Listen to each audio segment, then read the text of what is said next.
So, hindi ko pala nakwento sa inyo na nagpaplano kami ng parang mini library sa church.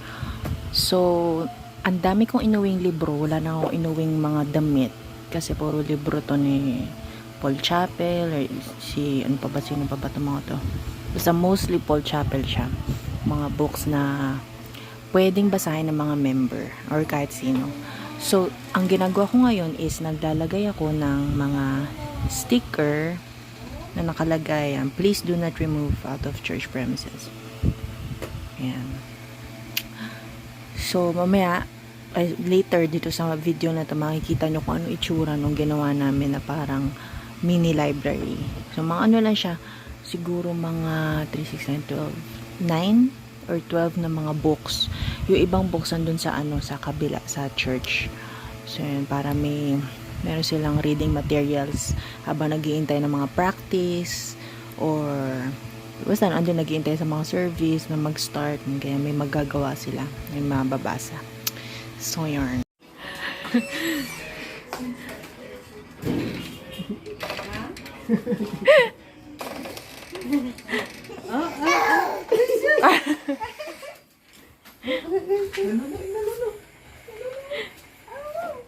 Andy,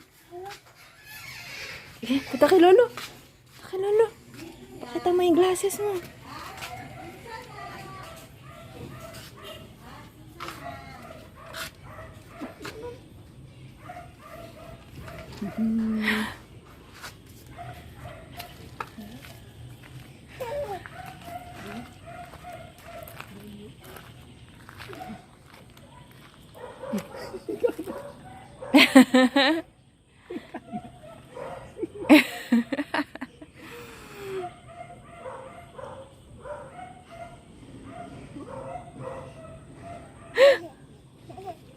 Pakita mo kay Lolo.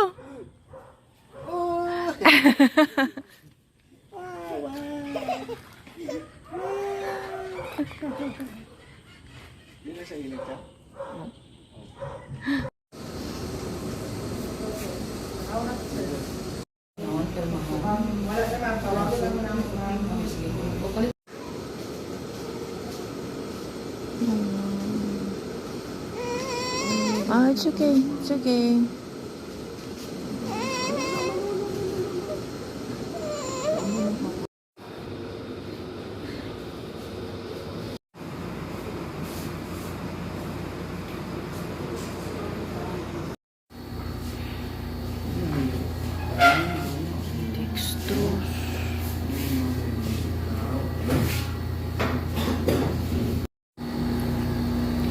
Okay, so na-admit ngayon si Andy kasi nagsusuka siya kaninang tanghali. Sobrang dami.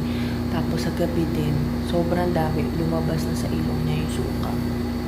So, ayaw na rin niya uminom ng gatas, mga ganyan. So, iniisip namin noong una, baka sa gatas ni siya hiyang si Bear Brand yung siya yung hiyang sa Magnolia, yung full cream.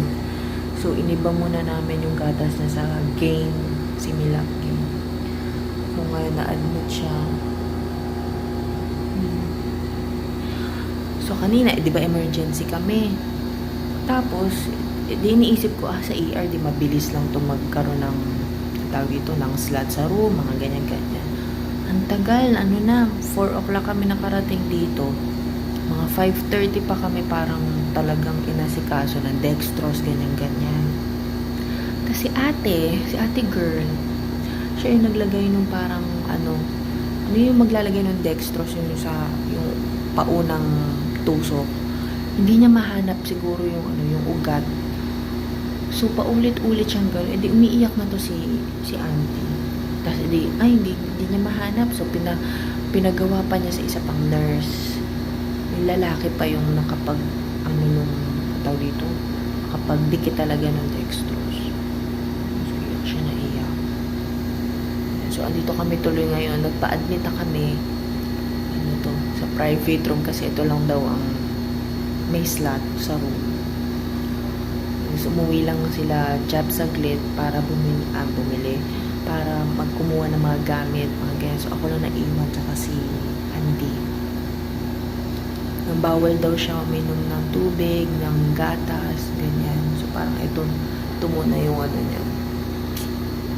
Food for the day.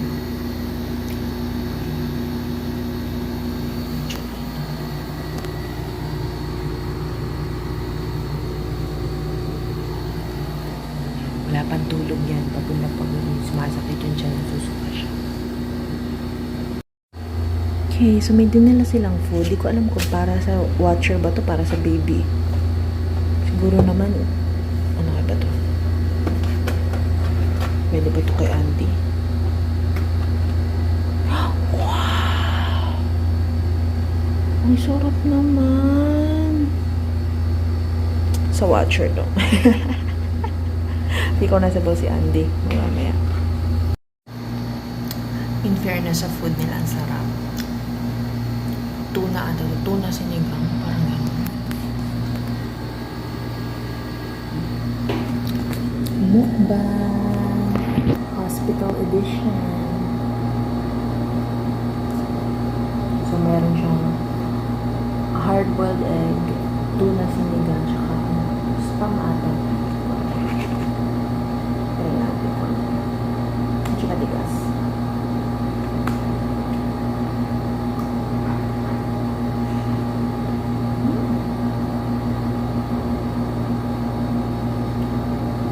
Hindi ko alam kung ano siya, pero masarap.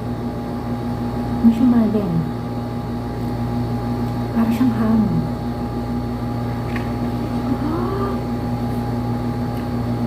Very nice. So, meron silang parang pa-welcome kit pag nagpa-admit ka. So, ganyan siya.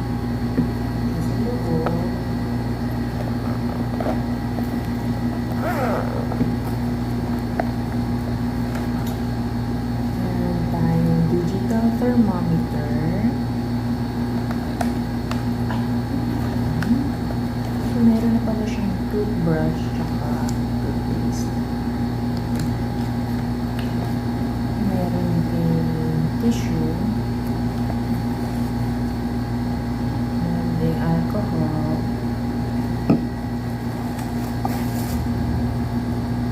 Measuring cup.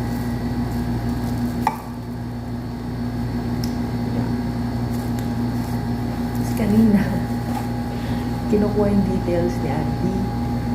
Tapos, ano yung name niya, ganyan. Tapos, sinabi ko, Amethan. Tapos, di nila ma-spell ng maayos. Sabi ko, A-M-E, hindi ma-spell ko pa siya, ganyan.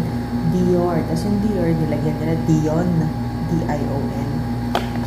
Tapos, nilagyan nila sa gender, male. Hindi na nila tinanong kung lalaki. Male yung nilagay nila. Sabi ko, ay, babae po yung anak ko.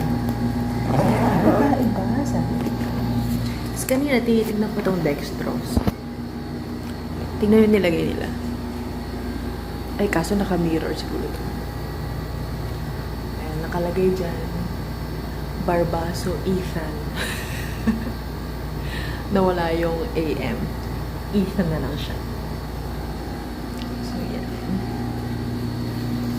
Siya gumigising.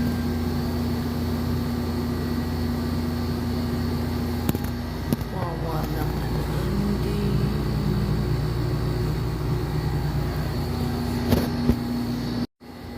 Okay, i-room tour ko muna kayo para hindi ako maantok. So, private room to. Yan. So, ganyan kalaki yung kama ni Auntie.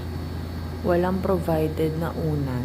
Kaya so, tinaasan na lang namin yung yung ang tawag dito, hospital bed. Yan. Tapos aircon siya, pero sabi nila dadating na maintenance mamaya kasi mahina yung buga ng aircon. Yes, meron ditong, hindi ko alam kung ano to. Ba to? Kainan. So, ganyan siya. Tapos may cabinet. Tapos, may pa sunflower. May view ba to? Wala. Elevator yata yung view niya. Yan. Tapos may sarili kang dispenser. Buti naman. Tapos may ref. Yan. Tapos may tables and chairs. 2 chairs. Tapos may sarili kayong sink, may TV, tapos may CR. Ayan. Bakit?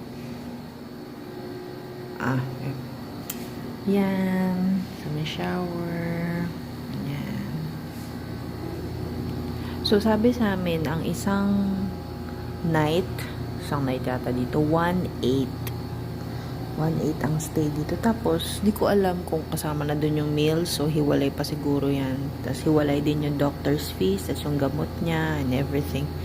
So, talagang kwarto lang siya, 1.8. Okay naman siya, malaki. Ganun pa siya. Lunch. Barbaso.